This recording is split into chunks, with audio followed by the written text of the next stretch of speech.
Kalau besok pagi peta kekayaan dunia berubah total, pertanyaannya sederhana. Kamu akan berada di sisi yang menang atau terhapus dari permainan? Kita hidup di dunia di mana 1% orang mengendalikan lebih dari setengah kekayaan bumi. Arah uangmu, dari gaji, tabungan, hingga investasi, lebih banyak ditentukan oleh sistem yang tidak pernah kamu pilih. Dan di Indonesia, tantangannya makin berat. Harga terus naik, nilai rupiah terus melemah, peluang untuk naik kelas semakin sempit. Tapi sekarang, ada sesuatu yang sedang terjadi. Sebuah game changer yang diam-diam merombak peta kekayaan global dan kini mulai berkembang pesat di Indonesia. Bukan tren sesaat, ini adalah sistem baru yang memindahkan kekuatan dari bank dan institusi besar kembali ke tangan orang biasa. Pertanyaannya bukan lagi apakah ini akan mengubah hidupmu, tapi apakah kamu akan ada di dalamnya saat perubahan ini selesai. Dalam video ini, kita akan membongkar bagaimana game changer ini bekerja dan kenapa ia bisa menjadi titik balik terbesar dalam sejarah kekayaan manusia. Oke, mari kita jujur sebentar. Kamu pernah nggak merasa sudah kerja keras, tapi hidup rasanya nggak pernah benar-benar maju? Itu bukan cuma perasaan, memang ada sesuatu yang salah dengan sistem ini. Lihat realita yang kita hadapi sekarang. Harga barang terus naik, nilai rupiah terus turun, 100.000 rupiah hari ini nggak lagi bisa beli apa yang bisa kita beli 5 tahun lalu. Inflasi, menurut data yang dipublikasikan, 3-4%. Tapi kita sama-sama tahu, kalau belanja ke pasar, isi bensin, atau bayar kontrakan, angka sebenarnya terasa jauh lebih tinggi. Masalahnya, gaji kita nggak naik secepat itu. Jadi, setiap tahun kita harus kerja lebih lama hanya untuk mempertahankan hidup yang sama. Dan di balik layar, bank sentral bisa mencetak uang kapan saja mereka mau. Kedengarannya keren? Sebenarnya, ini seperti mesin yang diam-diam mengambil nilai dari uang kita setiap hari. Bayangkan, kita main monopoli, tapi ada satu pemain yang punya mesin cetak uang di bawah meja. Tidak peduli seberapa keras kita berusaha, dia akan selalu selangkah di depan. Inilah sistem lama. Permainan yang kamu nggak pernah pilih, tapi harus ikuti aturannya. Dan selama kamu main di papan yang sama, kemungkinan besar kamu nggak akan pernah menang. Tapi ada satu hal yang mulai mengubah semua ini. Sesuatu yang menggeser kekuatan dari mereka kembali ke tanganmu. Tahun 2009, dunia lagi sibuk memulihkan krisis keuangan terburuk dalam beberapa dekade. Di tengah kekacauan itu, muncul satu ide sederhana, tapi radikal. Gimana kalau kita punya sistem uang yang nggak bisa dimanipulasi? Itu awal mula Bitcoin. Awalnya, hampir semua orang mengabaikan. Bahkan ada yang bilang, mata uang internet mainan. Tapi sekarang, waktu video ini dibuat, nilainya udah melonjak jadi miliaran rupiah per satu Bitcoin. Tapi, ini bukan cuma tentang harga. Bitcoin udah buktiin satu hal penting. Kita bisa punya uang yang nggak dikontrol pemerintah atau bank manapun. Pasokannya tetap cuma 21 juta unit. Transaksinya transparan, nggak bisa diubah. Dan yang paling penting, nggak ada satupun orang yang bisa nyetop kamu buat pakai. Untuk pertama kalinya, kekuatan untuk nyimpen dan mindahin nilai balik ke tangan individu, bukan institusi. Dan di Indonesia, peluang ini makin besar, bukan cuma karena internet udah nyebar, tapi karena sekarang, akses ke jaringan nilai global berbasis Bitcoin bisa langsung dari genggaman tangan, tanpa perantara, tanpa batas negara, tanpa jam tutup. Ini bukan soal kaya instan, teman-teman. Ini soal kendali penuh atas apa yang kita punya. Dan itu alasan kenapa Bitcoin disebut game changer. Jadi, bagaimana tepatnya Bitcoin bisa mengubah peta kekayaan? Pertama, kita harus paham satu hal. Bitcoin memberi semua orang kesempatan yang sama dalam permainan keuangan.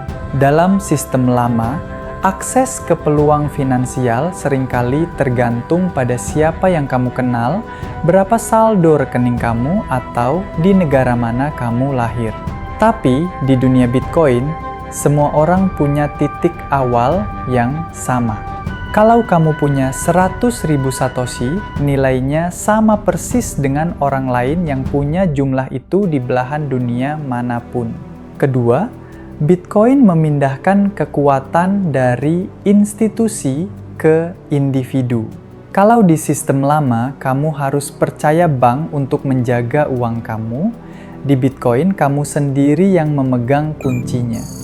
Bayangkan seperti kamu punya brankas pribadi yang hanya bisa dibuka oleh kunci yang kamu pegang, dan kuncinya itu tidak bisa digandakan atau diambil paksa. Ketiga, Bitcoin membuka pintu ke peluang global. Seorang freelancer di Bandung bisa menerima pembayaran dari klien di New York dalam hitungan menit, bukan hari, tanpa potongan bank yang menggerus penghasilan. Seorang nelayan di Bali bisa mengekspor hasil lautnya ke restoran di Singapura dan menerima pembayaran penuh lewat Bitcoin, bahkan sebelum barangnya tiba, tanpa biaya transfer internasional yang mahal. Keempat, Bitcoin melindungi nilai dari inflasi. Saat rupiah atau mata uang lain terus kehilangan daya beli, Bitcoin tetap memiliki pasokan yang terbatas. Ini membuatnya seperti emas digital yang bisa kamu simpan dan bawa kemanapun. Dan yang terakhir, Bitcoin menciptakan peta kekayaan baru. Artinya, kalau kamu ngerti cara kerjanya lebih awal, kamu punya peluang membangun fondasi finansial yang nggak bisa disentuh kelemahan sistem lama. Nggak percaya? Oke, lihat ini. Pada 1 April 2025, Forbes merilis daftar World's Billionaires yang mencatat ada 16 tokoh industri kripto di jajaran orang terkaya dunia. Mereka berasal dari berbagai sektor, ada yang membangun bursa kripto, mengembangkan infrastruktur blockchain, hingga menjadi investor awal Bitcoin. Salah satunya adalah Changpeng Zhao, pendiri Binance, yang kekayaannya per saat video ini dibuat diperkirakan sekitar 71,9 miliar dolar Amerika Serikat. Ada juga Justin Sun, pendiri Tron, yang menurut World's Billionaires Forbes dan per saat video ini dibuat memiliki kekayaan sekitar 8,5 miliar dolar Amerika Serikat, menjadikannya salah satu tokoh paling menonjol di industri blockchain Asia. Dan di luar dua nama ini, belasan miliarder lain ikut membuktikan industri kripto telah mengubah peta kekayaan global dengan cara yang belum pernah kita lihat sebelumnya. Mereka memilih masuk lebih awal, mengambil risiko, dan menempatkan diri di sistem baru ini. Pertanyaannya sekarang bukan lagi apakah Bitcoin akan mengubah peta kekayaan, tapi apakah kamu akan ada di dalam peta baru itu? Sekarang, sebelum kamu mulai berpikir Bitcoin itu solusi sempurna untuk semua masalah, kita harus bicara tentang sisi lainnya. Pertama, volatilitas harga. Nilai Bitcoin bisa naik turun dengan cepat.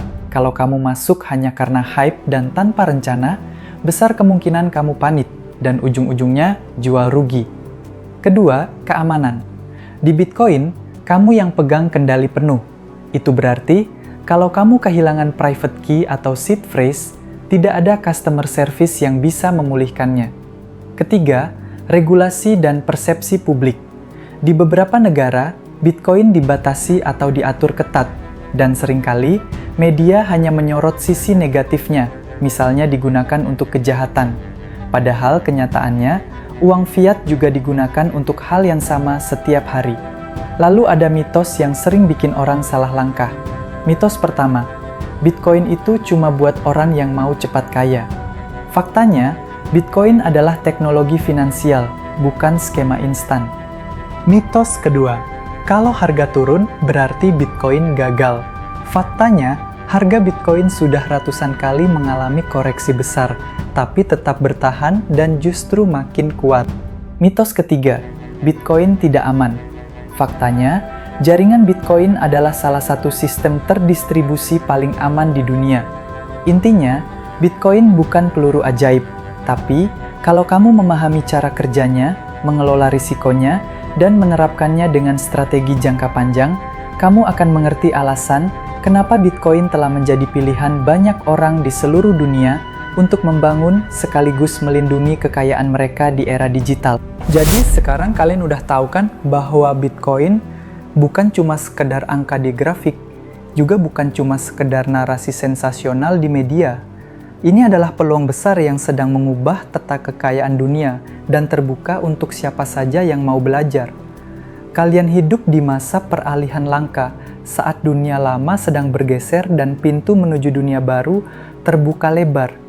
Peluang seperti ini biasanya hanya datang sekali dalam satu generasi, dan kebanyakan orang baru menyadarinya ketika semuanya sudah terlambat. Kalau kamu ingin jadi bagian dari generasi yang tidak hanya bertahan, tapi menang di era digital, maka perjalanan kita baru saja dimulai. Di video berikutnya, kita akan masuk ke hal yang lebih praktis. Bagaimana menciptakan income otomatis di dunia baru ini, bahkan dengan modal yang relatif kecil. Klik subscribe sekarang, nyalakan loncengnya, dan pastikan kamu tidak ketinggalan langkah berikutnya.